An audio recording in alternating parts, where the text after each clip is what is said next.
A wheelchair. Why you need two places to sit? What's up, Jay? What's up with you? You know, it's a great day out with my fellow kings. You feel what I'm saying? I feel what you're saying. No, kings and queens. Boy, I'm getting old, boy.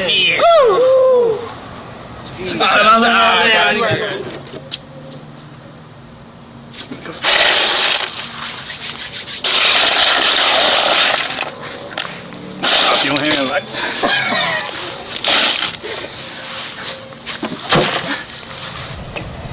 You hear that, people? He said real hosts eat. Real hosts So eat. if you can't hear what we're talking about, oh! So we're gonna get into topics, just general topics about everyday life that we go through, y'all go through, anything. So first thing first, pros and cons of the internet. It's a lot. First pro, I get to talk to all my women across America. I'm joking. You know, Anybody across America, though, for real. We are not supposed to be connected like this, but since we are, we got to make use of it. That's how I low-key feel about it. I would say a pro is that, you know, you can spread your creativity across platforms, and you know, you see it right here in this experience. That's what we're trying to do firsthand. So, you know, you can expand and go so much further than what you think you can. And then the cons, you can fall, you know, victim to it, man. You can really lose yourself, you know, just watching other people's lives. You know, if that makes sense. You know, you can't even live your own life because you're too busy watching somebody else's. You living your life vicariously through them. You know, Exactly. You see them achieve something, and you part of there too. You was with them step by step, basically, by seeing somebody else live and achieve. You know, but they fail to realize, man, that's 1 second of this shit, bro. That's thousands and thousands of pictures before we get that one that you gonna be able to see. So Basically, somebody else's don't lose sight of the reality. Like, this shit's still chaos, bro. Everybody's still going through something, but they capturing that one little moment, bro, to sell it to you so you can be like, damn, I ain't doing good in life.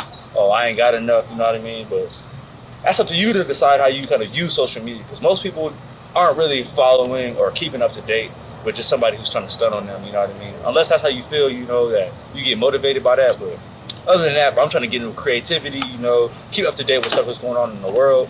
But there's a lot of distractions, bro. It's a lot of negativity, a lot of weird self-talk. A lot of people should be keeping these ideas to their damn self. They shouldn't be sharing this on the internet.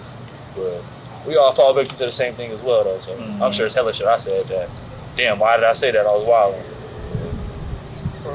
why you gonna have me get canceled though? Like, that's Because you try to save you. I'm trying to save you from getting canceled. Because you did try to run up by saying on social media. Bro, you walked into this, bro. I'm not. How you walk? No, you finna walk into answering this question.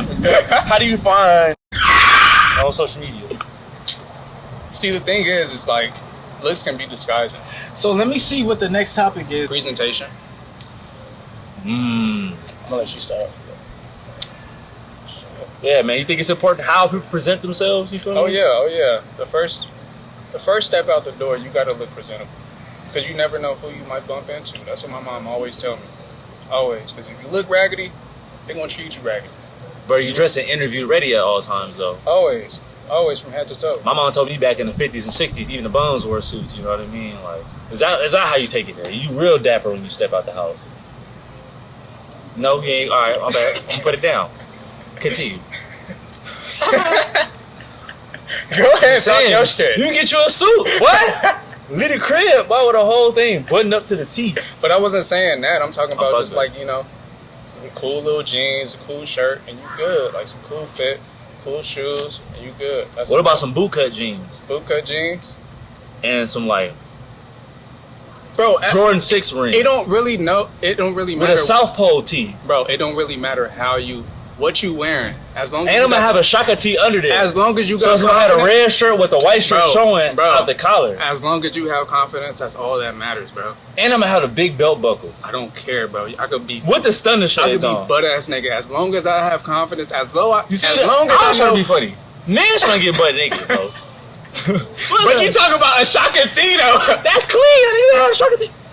But you want? Obviously, we know who was popping back then when the white tees was going on. I'm not trying to shame no Shaka tees, but you know what you're trying to get at though. Hey, You all know the what homies he's back in the doing, day, though, but like- we bringing back the big t-shirts, bro. We going 3X at least. You feel me? I wear an extra large just because I like little baggy tee. I'm going all the way with the baggy tee. 4X, 5X. Soldier Boy, holla at me, bro. We finna get it back, bro. Everybody sleep. Javon wasn't there, bro. He hating on the Shaka tee. He wasn't Not there. hating on no damn Shaka He tee. wasn't there with us, Was y'all. not. I was at Rio Rancho, every weekend with our cousins getting big ass shirts. Nigga, I had the rubber band chain, nigga. All right, never mind. We still bringing it I back, used to make but them. Javon legit. Shout out AJ Rocky. Rubber band chain, nigga. Javon In school, legit. rubber Javon band legit. chain. Like, come on now. What? Don't ever, man. But do you think those laws like presentation change? Like tattoos, like I'm cool with me rocking around with tattoos. I don't think nobody think I'm a thug, bro. I feel like white people can still walk on my side of the street type shit. Like I mean, I still feel like I can get any job I want with my tattoos, or like I go outside comfortable as fuck with a do-rag when I had hair on my head. You know what I mean? Like, do you think that's how it changed society? As kind of like, I don't know. What do you think society kind of picks as a thug now? Because like thugs don't look like thugs. Like thugs don't look like thugs nowadays. it's like what's intimidating to the societal? Like, I think they just, you know. because everybody wear masks. I can't even walk on you with a ski mask. I can't. I think it's more so behavior. Like, and even if somebody's not acting too crazy, but it's out of your norm, you can still talk about that as. You said what? Talk louder. Oh, my fault. Yeah, let these people, bro. No, but I was saying, like, for me, presentation really just depends on comfortability. At the end of the day, like, if I'm comfortable somewhere, then I'm gonna wear it. You know what I mean? Like, I don't know. It just depends on how comfortable you are, bro. How about how comfortable you making other people? Because as I mentioned before, like, if I go outside with a dress on, like hot pink dress, I'm finna make the scene hot. Why would you wear a dress though? But I feel like it may look good on me, bro. Yeah, that's just certain I don't people. care. I'm a though. skinny I feel dude. like That might know get what my boundaries purse. mean. It's simple because like men's clothes is damn near like we ain't got a lot of options, Right, bro. exactly. It's like shirt, If you go to any store, outerwear, like a jacket, hoodie, some shit like that, pants, shorts. Yeah, but even back then they were wearing like, Sweats. biker shorts and stuff like that. So I Draws. would not wear that. We don't really have a lot of options like skirts because women is wearing like the closest thing to unisex where like they both wear pants, they both wear shorts type shit. Niggas is not crossing that line that way. That's what I mean. Like men, as much colors you experiment with or like designs or other shit like that, we all wearing the same shit, bro. Like I don't give a fuck what your shoes look like, how it's designed. It's shoes at the end of the day. It's just gonna cover your foot. Like, but and you know the difference between like a shoe and a heel, like, or a shoe and like just going out barefoot, or just having like dirty ass shoes, like shoes with holes in them. Like, do you feel like that's gonna be able to draw negative attention for outside people depending on what you got on? Like, what do you feel like crosses that boundary that other people are gonna have an issue with it? Cause I'm sure how I dress, it's like me making sure I'm comfortable. Cause for a while I felt like I was a bum nigga. I felt like all my homies was fresh and I wasn't fresh yet. So that was the internal problem. External problem, nobody gave a fuck. You know what I mean? They was cool what I was wearing. Like, nigga got a Walmart shirt, some shorts. They cool with it. That's how Kenny dressed. But me, I want to be more fly. I'm talking about the opposite effect of everybody else is having something to say, but you're comfortable. Do you feel like you have those moments, or what would be an example of those moments? You know what I mean? Just so people can be able to put that in perspective. I'm sure you know what I'm talking for about. sure. Like, and this even goes back to what I was saying earlier. I didn't forget as far as like behavior. You know, like if it's out of somebody's norm, they're gonna obviously deem it as unusual. What's out of the norm for you to be having on? Like you, because you rock anything. Yeah. I've been doing that since high school. But when you going somewhere and niggas looking at you like, what's something that you can put on there? I said a dress. That's just me being like immediate. That's easy for the people to be like, oh, that's different. Oh, yeah. It depends how you style it too. I'm not even gonna hold you. But with something like that, of course, like a dress, I feel like that's wild for just me, like myself seeing that. Like it don't make no sense. But I don't know. Like if there's I feel like the max for me is if there's too many holes in my jeans. Then that's when it's like, okay, that's kind of uncomfortable for another man to see if I have too many holes in my jeans. So that's just me. I feel like if the holes pass my pocket, I got an issue. Cause I feel like that's my meat off. Yeah, that too. I don't know. I get there's a specific style for that though. But like when I'm saying this, if I have like skinny jeans and I have like big hole right here and hole right here, another hole, and then hole right here. If I go to a family reunion, what you think they gonna be like, bro, what you came in with pieces of pants on at that point. Exactly. That's what I'm saying. That's what I'm trying to get at. Like, that's uncomfortable. That would be something for me that's uncomfortable. I wouldn't do that, but that's also uncomfortable for somebody else. So that's just kind of the boundary for it. But the reason I asked that question is, do you think people choose to go like outside of the norm to get that negative attention? Yeah, of course. But do you think those same people also still try to reap the benefits of like, they're discriminating against me, like everybody's making me uncomfortable, like people are bullying me. It depends. But it's almost like, hey, bro, you kind of left the house kind of like, you kind of made the scene hot on you, bro. Like, yeah, it depends on the demonstration. If I feel like I'm doing it for a greater purpose, then you're not really gonna care too much about the negativity. You feel what I'm saying? Like, but things like clothes, I don't think you're doing for like a greater purpose. I think you're kind of trying to be fly, show a little bit more of your self-expression. Well, I can't say his name necessarily, but like he did an SNL, he did the SNL skit, and then he was in a dress. You feel what I'm saying? Yeah. But that was a mock of something else, so it did have like a purpose. Okay. So that's what I mean. Like, and he didn't really necessarily care too much for the backlash. I'm not necessarily sure, but I'm just saying from his response online and what I see, it didn't really affect him too much as far as the backlash. But like I said, it just depends on the demonstration. Like, some people don't have to necessarily care if the cause is greater, but if they're doing it for their own self purposes, they might look for validation in other people, and then it goes from there. You know, it might just bring their self-esteem down. Yeah, but that validation is kind of like backwards now, because like, I can give you a high five, I can pat you on the back and let you know I'm proud of you, bro. But like, you don't feel it the same as me. Like, I'm hating on you, like heavy. You know what I mean? That shit gonna sit in your mind for a while. It's gonna be while you sleep. Yeah. And I feel like people kind of feel embraced, like that intention. That shit is real, it's genuine. Like that, and shit damn near feel like a hug if somebody really hating on you. So I feel like a lot of people put themselves in positions to kind of like, fuck it, like Andrew Tate, bald dude, white dude, super controversial. But I feel like that's overdone. I feel like a lot of people finna go on the internet and be like, all women stay in the kitchen, or, oh, you shouldn't have equal opportunity as men, just to piss somebody off. Like, they don't even care that much, you know what I mean? That's taboo topics. Like, you just trying to get clicks at that point. But when you know that number, you know these niggas, I went to class with them niggas, like, it hit a little different. I'm not gonna cap. I'm not saying I'm insecure for that, but I low-key might be insecure if that's what insecure means. Of course you're gonna think about it, but like, yeah, there's certain ways that women operate, but like, if I talk to a girl, you never gonna really, I'm not talking to her no more. You never gonna really know unless somebody tell you. Now, I don't care. It's too many fishes, I don't care, bro. I don't care if my nigga like. Nah, I take that back. Is it okay to be black, Jordan? Of course. I mean, the reason why it's okay, because you should be okay in your identity. That's who you are. All right. I mean, I usually break it down like you're a human first. You're a human being first. Then you're either male or female, or in between. You know how that these days go. That's wild, but wherever you identify yourself with, and it stems down to, you know, I would say race and ethnicity.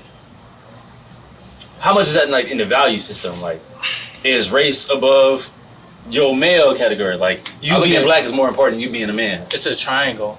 So if race is the third thing, then you being a man is above your identity. And then, well, it's still part of your identity, your race and ethnicity, but being a human being is number one. And what does that mean to be a human being? But if you have the ability to still connect with other humans, you can still feel what they feel. You're still able to like have that ability to kind of like, the best word for it is feel what they feel, bro. A lot of people who I categorize like sociopaths, serial killers, they don't have that ability no more, bro. Like, they can see you in pain and be like, bro, that dude, like, you need to get it together, bro. Like, there's no I've been there and I know your shoes. Like, they for sure feel you if we both going in the moment at the same time. We both on fire. Yeah, I know what you feel, bro, 'cause I'm on fire too. But if it's just you, I can't help you because I don't really know what that feels like. Mm-hmm. That's why I feel like being a human being is still maintaining that empathy and still being able to like, attach yourself to thy neighbor, or kind of like, even if they're not there directly. Like, I can't watch nobody get beat up on YouTube, bro. I don't watch fight videos, bro.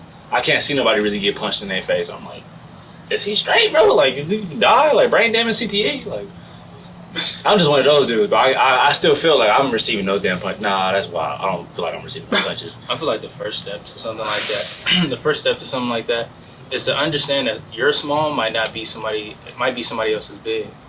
So what you think is a small issue or something small or something minor. Should I say that to the women? I don't know. That's what you gonna say. What you gonna say? And then Jack told me to say, what you gonna say is what you gonna say. But I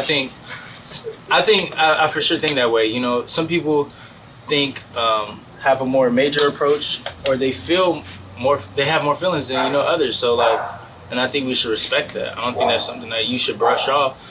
You know, being a human being is the first thing. And that's related to one another, that we all are going through something. I think pessimism for me. I haven't I've always read been, it. So. Nah, yeah.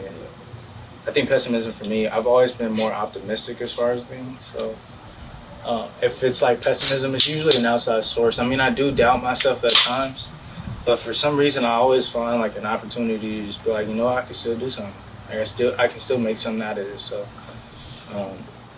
I think usually it's an outside source that's just kind of giving me that, and not all of them usually have bad intentions. You know what I mean? Some of them have good intentions. They want to see me in a better space, or in a space that they would like me to see as well. But sometimes, you know, life doesn't go that way, and I have, you know, the optimism to continue what I like doing.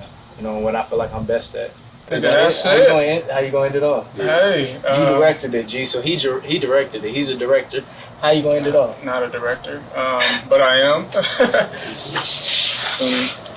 So this is the end. It's not technically the end. We still Damn, but never. I ain't never gonna see it. Yeah, probably not. But so I see it. yeah, this is. Ain't no bluebird, it's real. I think this is it. Be prepared for better outros, y'all. Wow. We finna go crazy, yeah. I'm joking. We're gonna go crazy, man. Hey, this is the best outro of all time. It's the longest outro of all time. But we gonna see y'all when? I'm not saying. Okay. Y'all gonna have to wait. Y'all gonna have to wait. Bro, like this shit real, cause it came from real places. Like they gonna know where it come from. Just practice on that, bro. Like, and be real about it. Like I got you more comfortable saying curse words if that's what it takes. Like I can't say heck no. It don't feel the same. I gotta say fuck no. I gotta say hell no. It don't feel the same. Cause I know like that's how descriptive, like how sensory detailed I want to be. Like describe shit. Like don't just say I'm sad no more. Say like you like under the carpet or some shit. Like put it into like a narrative or like a metaphor or something. That's gonna help with your creative juices as well. Like don't say nigga it's hot outside. It's scorching. Say it's blistering. I'm sweating. Like I can't take it no more. Like don't just start dumbing your vocab, your approach, your way you describe things. Over describe shit. Piss people off. If motherfucker ask you how your day is, describe your day as much as you can, like as best as you can. It's gonna help your memory as well, your ability to recall. Cause I had that same problem. I think of a fire idea, I'll be inspired, nigga. I can't remember that shit later, bro. If I didn't write it down right away, I can't remember it. Practicing those type of habits is gonna be able to help you with that shit, bro.